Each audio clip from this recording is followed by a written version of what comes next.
ನಮಸ್ತೆ, ನಾನಿವತ್ತು ಚವಳಿಕಾಯಿ ಪಲ್ಯ ಮಾಡ್ತಾ ಇದ್ದೀನಿ. ಅದಕ್ಕೆ ಬೇಕಾಗಿರುವ ಸಾಮಗ್ರಿಗಳು: ಕಟ್ ಮಾಡ್ಕೊಂಡಿರುವಂತಹ ಚವಳಿಕಾಯಿ, ಹಸಿ ಮೆಣಸಿನಕಾಯಿ, ಬೆಳ್ಳುಳ್ಳಿ ಮತ್ತು ಒಣ ಕೊಬ್ಬರಿ, ಕಟ್ ಮಾಡ್ಕೊಂಡಿರುವಂತಹ ಈರುಳ್ಳಿ, ಕರಿಬೇವು ಸೊಪ್ಪು, ಕೊತ್ತಂಬರಿ ಸೊಪ್ಪು, ಸಾಸಿವೆ, ಜೀರಿಗೆ, ಅರಿಶಿನ ಪೌಡರ್, ಉಪ್ಪು, ಎಣ್ಣೆ.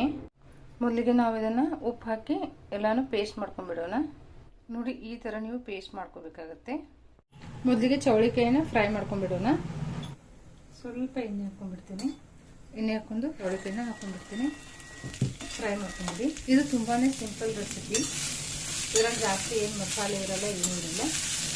ಸಿಂಪಲಾಗಿ ಒಗ್ಗರಣೆ ಹಾಕಿದರೆ ಆಯಿತು. ನೋಡಿ, ಇಷ್ಟು ಫ್ರೈ ಆದರೆ ಸಾಕು. ಈಗ ನಾನು ತೆಗೆದುಬಿಡ್ತೀನಿ ಚವಳಿಕಾಯಿನ. ಈಗ ಕಡಾಯಿಗೆ ಎಣ್ಣೆ ಹಾಕೊಂಡ್ಬಿಡ್ತೀನಿ. ಸಾಸಿವೆ, ಜೀರಿಗೆ,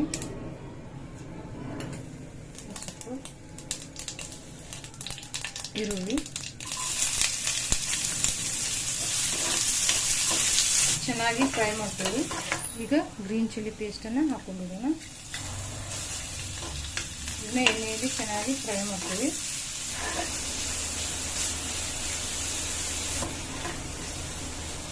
ಫ್ರೈ ಆದ ನಂತರ ಈಗ ಅರಿಶಿನ ಪೌಡರ್. ಈ ಥರ ನೀವು ಮಾಡಿ ನೋಡಿ, ತುಂಬಾ ಚೆನ್ನಾಗಿರುತ್ತೆ. ನಾನು ಆಲ್ರೆಡಿ ಇದಕ್ಕೆ ಉಪ್ಪು ಹಾಕಿದ್ದೀನಿ ಚಿಲ್ಲಿ ಪೇಸ್ಟ್ಗೆ. ನಾನು ಉಪ್ಪೇನು ಹಾಕೋದಿಲ್ಲ. ಈಗ ಸ್ವಲ್ಪ ಆಪ್ಷನಲ್ಲು ಸಕ್ಕರೆನ ಈಗ ಚವಳಿಕಾಯಿ ಹಾಕೊಂಡ್ಬಿಡ್ತೀನಿ ನಾನು.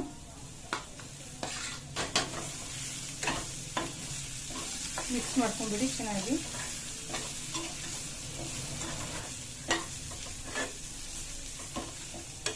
ಚವಳಿಕಾಯಿ ಸ್ವಲ್ಪ ಎಳೆ ಇದ್ರೆ ನೀರು ಸ್ವಲ್ಪ ಕಡಿಮೆ ಆಗ್ತದೆ. ಸ್ವಲ್ಪ ಬಿರ್ಸಿದ್ರೆ ನೀವು ನೀರು ಜಾಸ್ತಿ ಹಾಕೊಂಡ್ಬಿಡಿ.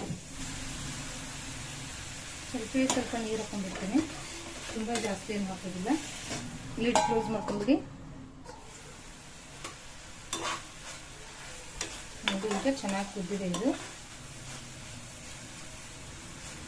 ತುಂಬಾ ನೀರು ಹಾಕಿ ತುಂಬಾ ಕುದಿಸ್ಕೋಬೇಡಿ. ತುಂಬಾ ಮೆತ್ತಗಾದ್ರೂ ಕೂಡ ಚೆನ್ನಾಗಿ ಅನಿಸಲ್ಲ. ಸ್ವಲ್ಪ ಮೆತ್ತಗಾದ್ರೆ ಸಾಕು. ಇದು ಕುದ್ದಿದೆ. ಈಗ ಇದಕ್ಕೆ ಸ್ವಲ್ಪ ಕೊತ್ತಂಬರಿ ಸೊಪ್ಪನ್ನು ಹಾಕೊಂಡ್ಬಿಡ್ತೀನಿ. ಸ್ವಲ್ಪ ತೆಂಗಿನಕಾಯಿ ತುರಿ ಹಾಕೊಳ್ಳಿ, ತುಂಬಾ ಚೆನ್ನಾಗಿರುತ್ತೆ.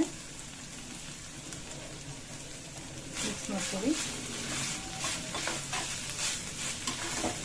ಇನ್ನು ಯಾರೆಲ್ಲ ನಮ್ಮ ಚಾನಲ್ಗೆ ಸಬ್ಸ್ಕ್ರೈಬ್ ಮಾಡಿರೋ ಪ್ಲೀಸ್ ನನ್ನ ಚಾನಲ್ಗೆ ಸಬ್ಸ್ಕ್ರೈಬ್ ಮಾಡಿ, ಲೈಕ್ ಮಾಡಿ, ಶೇರ್ ಮಾಡಿ. ಇದು ರೆಡಿ ಆಗಿದೆ. ಸ್ಟೋವ್ ಬಂದ್ ಮಾಡ್ಕೊಂಡ್ಬಿಡ್ತೀನಿ ನಾನು. ನೋಡಿ, ಈಗ ಚವಳಿಕಾಯಿ ಸಬ್ಜಿ ರೆಡಿ ಆಗಿದೆ. ತುಂಬಾ ಚೆನ್ನಾಗಿದೆ. ಟ್ರೈ ಮಾಡಿ.